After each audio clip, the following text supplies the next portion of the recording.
J'ai dit bonjour, mais je voulais rebondir sur la question. Non, là, ça commence à faire mal à la tête, là. C'est pour ça que j'aime pas quand il y a trop de gens. Ouais, c'est ok pour moi. Désolé, parce que là, le mec, est-ce que t'as terminé à bout de ça avec Kalimata? Vas-y, juge, vas-y. Oui, non, je voulais juste rebondir sur la question que le côté humain fait ressortir l'islam. L'islam, c'est logique. Tout ce qui n'est pas logique, c'est pas islamique. Vous êtes musulman, monsieur le juge? Vous êtes musulman? On ne reconnaît pas le statut d'esclave. Vous êtes musulman? Moi, je te dis que Imam Ali est pas d'accord avec toi. Attendez, attends, je vais savoir qui il est. C'est une interprétation, mais je te parle au nom de l'islam. Non. Attends, est-ce que vous m'entendez ou pas, là, les gars? Tu veux que je te dise son hadith? Mais le hadith ne fait pas office de l'égalité. Écoute. Ouais, c'est quoi ce délire, là? Je suis en train de parler tout seul? C'est pas un argument d'autorité, c'est juste pour t'expliquer, en fait, que finalement, c'est pas vraiment la logique, parce que ce qu'il dit, c'est totalement vrai concernant les textes islamiques. Imam Ali, qu'est-ce qu'il te dit? Il te dit, si la religion était une histoire de logique, c'est-à-dire de cerveau, eh ben, on essuierait nos pieds, tu vois, on ferait l'eau d'eau en essuyant les pieds en dessous de la chaussure, puisque c'est en dessous que ça se salit, et non pas au-dessus. Tu vois? Non, pas du tout. La logique fait que même au-dessus. Donc toi, t'es plus logique que l'imam Ali, quoi. Okay. Parce que la science te l'a prouvé, que les impuretés extérieures et intérieures, tu les retrouves en haut et en bas. En haut et en bas. Donc en fait, toi, quand tu marches dans la rue, le dessus de tes pieds est plus sale que le dessous. Et tu parles de logique.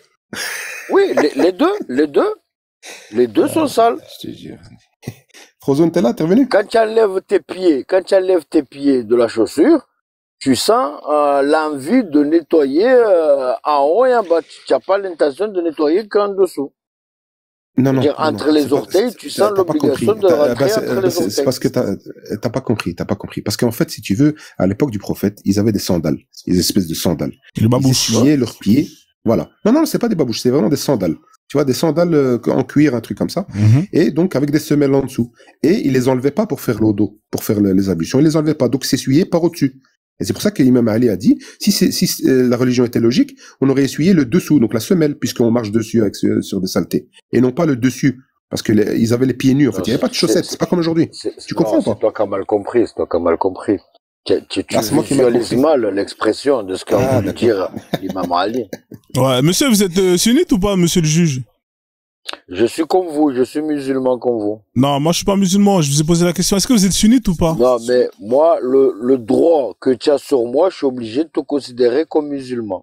C'est-à-dire que tu as des droits sur moi. D'accord, alors pour moi, j'estime que vous êtes un gay, vous êtes un LGBT. Voilà, ça vous va? Oui, si tu veux me manquer de respect, j'ai le droit de me défendre. Vous avez dit que j'étais musulman. Je te parle des droits. Moi, j'estime que vous êtes LGBT, c'est mon droit, non? Si vous voulez me dire que je suis musulman, je vous dis que vous êtes un gay. Si tu trouves que là, tu m'honores, c'est ton droit. Oui, je vous honore. Je vous ai vu à la Gay Pride avec justement un masque de chien. Voilà. La façon comment je veux te traiter, comment je veux t'accueillir, comment je veux t'accorder le respect. Je vous respecte. Vous êtes un LGBT, monsieur. Vous êtes un mangeur de maïs. C'est bon ou pas? Voilà, vous êtes un mangeur. Si ton esprit s'arrête là, c'est un fou. Il dit que je suis musulman. Je te dis que je suis pas musulman. Il me dit non, c'est moi qui t'ai dit que t'es musulman. Je te dis que t'es un LGBT, c'est tout. C'est incroyable. Le droit que tu as sur moi, j'ai pas à faire de différence que tu es musulman ou pas. Je t'accorde comme si tu étais musulman. D'accord, voilà. Tout le monde est LGBT. Vous êtes LGBT aussi, voilà. Voilà. L'injustice envers toi m'est interdite, même si tu n'es pas croyant. Voilà, on peut jouer à ce jeu-là jusqu'à la fin. Je suis très fort à ça, monsieur. Non, ça c'est le droit musulman. D'accord, c'est le droit, ouais. D'accord. Est-ce que les juifs, ils sont musulmans, les juifs? Ils sont musulmans, les juifs, ou pas? Bien sûr, je les considère comme des musulmans. Ah ouais. Après, leur croyance n'est pas la même que moi. D'accord. Mais j'ai pas à les manquer de respect parce qu'ils sont juifs. D'accord. Est-ce que les gens qui j'ai pas à les soutenir parce qu'ils sont injustes, même si tu es mon ami. Mais si tu es injuste, j'ai pas le droit de te soutenir. D'accord. Les polythéistes, les polythéistes, ils sont musulmans aussi? Les athées, ils sont musulmans aussi? Ça, c'est leur croyance. Mais leur droit sur moi, je dois leur donner le droit d'un musulman. D'accord, ok, bon. Tu sens la différence ou pas? Non, je sens pas la différence. Abou Sassa, je te laisse, hein. Je veux pas sentir la différence, c'est bon, moi, j'en peux plus. Non, il faut avoir c'est de l'esprit, il faut avoir de la profondeur. C'est un débat de fond. C'est-à-dire, c'est pas à moi de te juger par ta croyance. Si tu veux bien couper ton micro, il y a Kalima qui voulait me parler tout de suite. Si tu veux bien, ensuite on reprend. Vas-y Kalima, je t'écoute. Du coup, j'ai vérifié et c'est pas Paris. Comment ça? Dans le sens, par exemple, si deux personnes sont capturées et qui se convertissent à l'islam et qui sont encore ensemble, le propriétaire ne va pas avoir de rapport. Et maintenant, imaginons que les deux sont séparés. Donc, je sais pas, ils ont été capturés ensemble, ils se sont convertis à l'islam, mais ils ont été séparés. Et ben là, même s'ils sont séparés, et ben avoir des rapports avec la femme, c'est pas permis, parce qu'ils sont musulmans. Mais par contre, s'ils se convertissent pas, et ben là, forcément, il peut le propriétaire. Donc en gros, c'est seulement si t'es mécréant. Ça, c'est permis. Je peux avoir la source, s'il te plaît? Ouais, attends.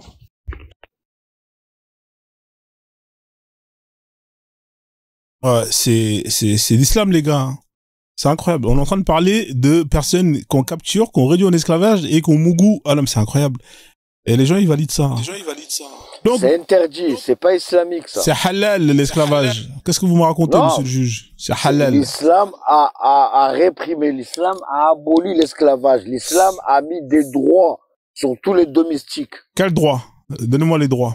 Les droits que, à l'époque, avant l'arrivée de l'islam, on pouvait pas épouser, les domestiques n'avaient aucun droit. L'islam est venu leur accorder le droit que on peut les épouser. Ça veut dire épouser la personne qui était considérée esclave. L'islam est venu la placer comme domestique. D'accord. C'était pas une honte d'épouser un domestique. Et les hommes esclaves, on pouvait les épouser aussi et ils étaient domestiques? Tu pouvais leur marier avec, tu pouvais prendre ta fille et la donner en mariage avec le domestique masculin. C'est-à-dire, il y avait des domestiques masculins alors. L'islam a honoré leur rang. D'accord, mais ça c'est écrit où dans le Coran? Vous avez un verset ou pas, monsieur? C'est ça l'islam, la pratique de l'islam. Donnez-moi le verset. Vous avez un verset? Montrez-moi le verset où c'est écrit ça. Vous avez un verset, monsieur? Vous avez le Coran avec vous ou pas, monsieur le juge? Non, tu n'as pas compris. Ici, non, j'ai compris. J'ai compris. Est-ce que tu as un Coran? Comme ça, on va lire où c'est écrit. Mais non, moi, j'ai pas le niveau d'interpréter le Coran. C'est pas grave. On a les tafsirs. Donne-moi le verset, on va regarder le tafsir. D'accord? Non, va demander. Le tafsir, c'est de la lecture. Non, donne-moi le verset, je vais le lire. T'inquiète pas, je vais le lire. Donne-moi le verset qui dit que l'islam interdit, abolit l'esclavage. Donne-moi le verset, s'il te plaît. Je l'ai pas en tête. Tu l'as pas en tête? D'accord. Moi, j'en ai un en tête, là. J'en ai un en tête que je vais te mettre et tu me diras. Oui, je peux t'aider à comprendre. Peut-être je peux t'aider à comprendre. Non, je veux pas que tu m'aides à comprendre. Je t'ai demandé juste un verset, tu m'as dit que tu l'as pas. Non, toi, entre lire et comprendre, il y a un fossé. D'accord. Bah, je vais te mettre un verset ici et tu vas me dire si on comprend la même chose. D'accord? Alors, est-ce que vous avez terminé, les gars, là? Comme ça, je vais lui mettre le verset sur l'esclavage. Vas-y. Voilà, je vais le mettre la sourate 23, c'est un classique. Alors, on va lire, frère, d'accord? Juge, t'es prêt? Je vais mettre en grand, là, comme ça tu vas bien voir, comme ça tu pourras pas dire que... Est-ce que vous avez un Coran avec vous ou pas, juge? Comme ça, vous pouvez vérifier dans votre Coran. Alors, dans la sourate 23, vous connaissez la sourate 23? Allah, il dit, bienheureux sont certes les musulmans, les croyants. D'accord? Il parle de toi, là. T'es quelqu'un de bienheureux. Ceux qui sont humbles dans leur salade. D'accord? Ce cas-là, tu comprends, non, juge? Hein? C'est simple. On continue? Qui se détournent des futilités. Et qui s'acquittent de la zakat. D'accord? C'est simple. Et qui préservent leur sexe, entre parenthèses, de tout rapport. D'accord? Là, ça veut dire qu'il faut pas forniquer. C'est haram. Continue. Si ce n'est qu'avec leurs épouses ou les esclaves qu'ils possèdent. Car là, vraiment, on ne peut les blâmer. Allah, il dit quoi, là, le juge? Toi qui es juge. Allah dit que elle a pris les femmes qui étaient considérées comme esclaves pour leur donner les mêmes droits comme une épouse. Ça veut dire on pouvait épouser une esclave. Alors qu'avant, une esclave n'avait aucune valeur. C'est ce que j'ai lu là. C'est ça que Non, j'ai lu c'est là. pas non, c'est ce que tu as lu, mais tu n'as pas compris. D'accord. Donc, ce que j'ai C'est-à-dire, lu là, sans mariage. Quand on parle d'épouse, c'est qu'il y a mariage. Non, attends, Quand regarde. on compare, Est-ce que je peux et relire? quand on compare, Je peux relire ou quand pas, on juge? compare, Calme-toi, juge. Merci pour les cadeaux, la famille. Je vais relire parce que je pense que t'as pas compris. Je vais mettre la sourate juste d'avant. Allah, il dit, regarde, je remets la sourate 5. Il dit, et qui préservent leur sexe. Ça veut dire quoi, et qui préservent de leur sexe? Ça veut dire quoi, le juge? ça veut dire ils n'ont de rapport qu'avec leurs épouses. Voilà. Non, ça veut dire quoi, et qui préservent leur sexe? Ça veut dire quoi? Ça veut dire que c'est interdit d'avoir des rapports. C'est ce que ça veut dire. En dehors du mariage. Non, là, pour l'instant, il n'y a pas écrit mariage. Moi, je te pose la question, qu'est-ce que ça veut dire, ce verset-là, là? Et qui préservent de leur sexe. Ça veut dire quoi? Aucun rapport en dehors du mariage. Voilà, d'accord, on continue. Sauf que là, il dit quoi, Allah? Si ce n'est qu'avec leurs épouses, d'accord? Une épouse, c'est quoi une épouse? C'est une femme que tu as mariée, non? On est d'accord ou pas? Oui. Voilà, donc Allah, il dit, si ce n'est qu'avec... Avant l'abolition de l'esclavage. Attends, calme-toi, laisse-moi lire.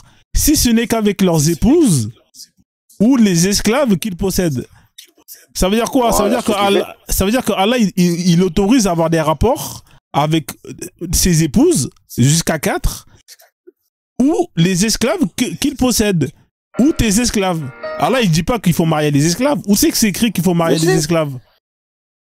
Avant, quand on dit l'autorisation de rapport, il faut un mariage, ce qui fait que, par définition, avoir des rapports avec une esclave, obligatoirement, ça inclut le mariage. C'est écrit où il y a marqué les esclaves mariés? Parce que l'autorisation d'avoir des rapports, c'est le premier devoir, c'est mariage. C'est écrit où? Mais s'il y a marqué... attends, écoute-moi. Est-ce qu'une esclave mariée, c'est ta femme? Non, c'est pas ta femme. Une esclave que tu as mariée, c'est pas ta femme? Oui. Non, c'est pas ta femme. D'accord, mais une esclave que tu as mariée, est-ce que c'est ta femme ou pas? Oui, c'est ta femme, oui. D'accord, c'est ton épouse. Oui, si tu l'as épousée. Voilà, donc là, il y a marqué si ce n'est qu'avec leurs épouses.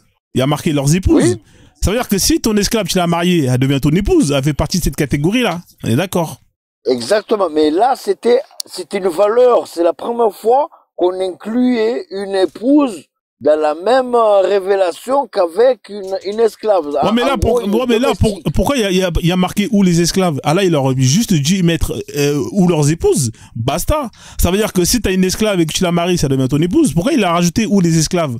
Parce que quand tu es esclave... Parce que avant ça, l'esclave n'avait aucune valeur. Ça veut dire l'esclave était d'une caste inférieure. Et là, l'islam remettait tout le monde à la même valeur. C'est incroyable ce mec-là. Il est incroyable. Alors, il y a un frère qui est musulman qui est en bas là, Kalimata. Kalimata, tu peux s'il te plaît lui faire des rappels parce que là j'ai l'impression que c'est compliqué. Hein. Non mais le plus important c'est que moi je sais lire entre tes lignes. Je sais lire entre ce que tu dis. Je sais que tu as compris. En tout cas, ça me fait plaisir. Essaye de couper refuser la vérité, c'est ton droit. Le juge, essaye d'écouter ce qu'on te dit. Vas-y Kalimata. Il a dit quoi le juge? Que c'est faux? Ouais, c'est faux. Est-ce que tu peux l'expliquer que là, Allah, il autorise les rapports avec les épouses que tu as jusqu'à 4 et les esclaves? Il faut pas confirmer des bêtises, mon ami. Le juge, t'es quoi? T'es sunnite? Je suis musulman, sunnite, chiite, tout. Les musulmans ricardiens. Ok, je comprends ça. All-star, il est all-star. Il est musulman all-star. All-star comme la NBA, tu vois. On n'a pas de... Comment on appelle ça? On pratique pas le séparatisme. Ah, le prophète, il a pratiqué, lui. Hein. Arrête de dire des bêtises. Bah, tu veux le hadith? Non. Tu le veux ou pas? Le hadith est authentique, hein, tu le veux? Tu peux le dire, mais ta compréhension, je suis sûr qu'elle ne sera pas comme la mienne. Bah, le hadith, il est clair. Ça dépend de ta mauvaise foi ou ta bonne foi. Là, c'est plutôt toi qui as une mauvaise foi, là. Pas du tout. T'es sûr? Je te sens venir. Ah, bah, le hadith, il dit clairement qu'il y a 73 groupes et que tous vont en enfer sauf une. Oui, mais ça, c'est mystique. Ah, comment je comprends ça? On espère d'être dans le meilleur groupe. Ouais, il y a un cancer. Comment on appelle ça, là? Combien? Oui, mais un championnat, il y a toujours plusieurs équipes. Bah, c'est ce qu'il a dit.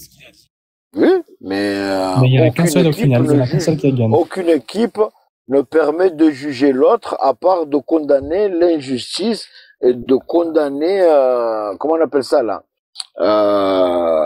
tout ce qui ne reflète pas l'islam. Bah, Voilà. le prophète, il a quand même dit qu'ils vont aller en enfer quand même. Oui, mais ça, c'est une décision divine. C'est pas à toi ou moi. Moi, je peux pas te dire que tu vas aller en enfer. Et tu n'as pas le pouvoir de dire que je vais aller en enfer. Moi, tout ce que je peux te souhaiter, Il y a quand même des signes qui me disent que tu vas aller aussi. soit en enfer, soit au paradis, mon frère. Oui, mais je suis dans l'obligation de te souhaiter le meilleur. Moi, je connais pas ta fin. Ouais, c'est pour ça que là, je te conseille. Tu peux répéter ce que tu as dit sur le verset? Allô? Il a dit Oui. il a dit que il faut la marier, l'esclave, avant d'avoir des rapports avec elle. Ça, c'est faux. Parce que l'islam ne valide aucun rapport hors mariage. Là, L'islam on parle est venu d'esclave. mettre, l'islam est venu mettre toutes les castes et annuler toute supériorité Le juge, Là, on parle d'esclave, sociale juge. j'ai pas ou une toute question. supériorité ethnique. Tout le monde est pareil. Mais il est La en seule roue libre, le différence frère. entre moi et toi, c'est la C'est vraiment piété. en roue libre. Écoute un c'est peu les autres. incroyable. Oui, C'est j'ai une une question à te logique. poser. Il faut avoir un J'ai cerveau une question à pour te comprendre poser, ça. s'il te plaît. Attends, juge, Mon il cher. y a Abou Salsa qui veut te poser une question. Vas-y, Abou Salsa. Une question, s'il te plaît, ouais. Ma question est la suivante. Selon toi, combien de femmes peut-on épouser en islam? 4, mais il faut remplir les conditions. Attends. Est-ce que tu connais le verset? Je l'ai pas en tête. Lui, il peux a rien. l'afficher, Imam Bakem, s'il des te plaît. femmes. Hmm.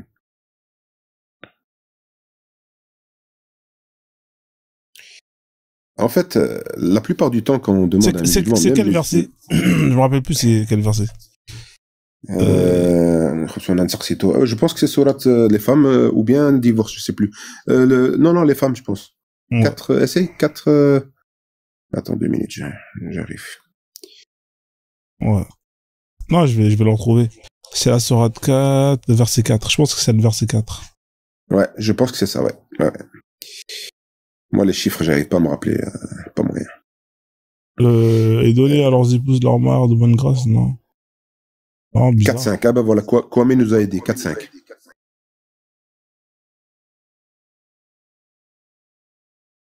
Bah non, le 5, il n'y a pas. Il donne pas le chiffre. Je crois que c'est pas dans la sourate à Bakara, je crois, si je me trompe pas. Attends, on va le trouver. Attends. Ah, c'est là, c'est la 4-3. C'est la 4-3. Voilà, c'est ça, exact. Alors, tac. Alors voilà. Donc ici, le verset, qu'est-ce qu'il dit notre ami, le juge? Et en plus, la plupart du temps, quand tu poses la question à un musulman, qu'est-ce qu'il te répond? Il te dit, écoute, le verset, il dit 2, 3 ou 4. Et si tu as peur de ne pas être juste envers elle, une. Et puis il s'arrête. Le problème, c'est que le verset, il s'arrête pas, tu vois. Il y a aussi une fin dans le verset. فواحدة أو ما ملكت أيمانكم, c'est-à-dire si tu n'arrives pas à être juste avec les 4, tu prends une seule et tu peux avoir aussi des esclaves S. C'est ça que à chaque fois il ne cite pas, tu vois. Donc en fait en islam concrètement il n'y a pas de limite. Il y a une limite dans les femmes officielles, c'est-à-dire sur papier, mais il n'y a pas de limite quant aux femmes tout court. C'est-à-dire tu peux avoir ce qu'on appelle des esclaves S et tu peux en avoir illimité. Si tu es millionnaire, tu peux en avoir 100 000 si tu veux, il n'y a pas de problème. Est-ce que tu savais ça ou pas, le juge? Voilà, et je vais t'expliquer la pratique, pourquoi on en arrive là. Avant, quand le verset est apparu, la société était divisée en castes. C'est-à-dire, il y avait une caste supérieure, de luxe, où quand tu allais demander un mariage, il fallait être fortuné, et il y avait une caste moins chère, abordable sur le marché. On appelle ça les familles populaires, où le mariage te revenait moins cher. C'est ce qui est ramené là. Wama malakat aymanukum. C'est-à-dire, c'est cette caste-là qui était domestiquée le plus souvent. C'est ceux qui faisaient les travaux chez les familles bourgeoises. Ça a toujours existé dans toutes les sociétés. Voilà. La femme, elle accouche, il y a toujours eu une femme pour s'occuper des enfants. C'était ces personnes-là. Et pour leur donner une valeur égale à la femme bourgeoise, l'islam lui a accordé le droit d'être mariée, alors qu'avant, c'était mal vu. Si tu étais quelqu'un d'une classe supérieure, que tu épousais une femme d'une classe inférieure, ça te dévalorisait. Voilà. C'est pas grave, laisse-le jouer. C'est une question de moyens. Voilà. On parle pas de mariage. Là, c'est Mulk al-Yamin, c'est ce qui te. Oui, ce mais que tu poses, quand on parle de Mulk al-Yamin, en islam, ça inclut qu'on peut les épouser. Ben non, tu alors peux les épouser, mais c'était mal vu. Quand tu épousais une domestique, tu étais mal vu dans la société. Écoute. Maintenant, la question qui se pose. J'ai une Mulk al-Yamin. Je fais avec elle crac. Est-ce que j'ai le droit? Non, tu peux la marier d'abord. Tu peux pas. C'est interdit. Non, il n'y a pas de crac hors mariage.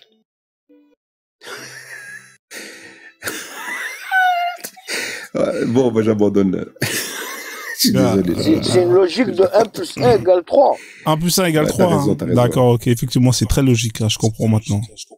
Ouais, c'est vrai que c'est 1 plus 1, ça fait 3. Bon, je pense qu'on va faire le ménage dans le live là. On va faire tourner un peu, comme ça il y a d'autres personnes qui montent, parce que là, franchement, je commence à avoir mal à la tête. Là, ça fait 1 heure de live là, et vas-y, je suis tombé sur 3 cassos. C'est bon. Non, c'est pas un cassos. Moi, je sais que vous avez compris. D'accord, c'est bon. Ouais, d'accord, on a compris. Mais j'ai le devoir de respecter votre choix. Je suis pas là pour juger votre choix. Le juge 13, c'est toi, Hassani, avec qui on a échangé il y a quelques mois?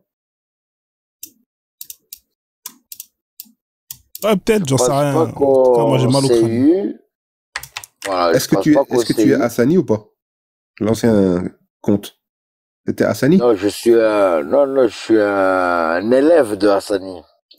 C'est qui Hassani? Ah ouais, putain, j'imagine pas le prof. J'imagine pas le prof. C'est un imam qui pratique plus la logique humaine. D'accord. C'est qui Hassani? C'est Iqiyoussen, là? Non, Hassani, c'est quelqu'un de spécial sur YouTube, sur TikTok, enfin bref. Voilà. Demandez à vas-y, Molo, sur l'apéro, quand même. C'est pas le barbu, là, le mec a une barbe, on dirait le père Fouettard, là? Il montrait pas son visage, mais c'était plus ou moins la même voix, il est aussi marseillais. Je sais pas, j'ai l'impression que c'est lui. Ouais. En tout cas, faut retourner prendre les cours encore, parce que là... Non, moi, je sais que ce que vous avez entendu, je sais que vous avez appris quelque chose, que l'islam interdit l'injustice. La seule chose que j'ai appris, c'est... Pour moi, vous êtes musulman. Ah, il continue, Ce qui nous différencie, c'est la piété. Voilà. C'est la piété. Hein. Croire et ne pas croire est un droit qui est accordé en islam. Voilà. Merci beaucoup, Hassani, et bonne soirée à toi. Bonne soirée. En tout cas, je vous embrasse beaucoup et à bientôt. Allez réviser et on en reparlera. Inch'Allah. Merci beaucoup pour l'appel. Allez, bon courage. Merci.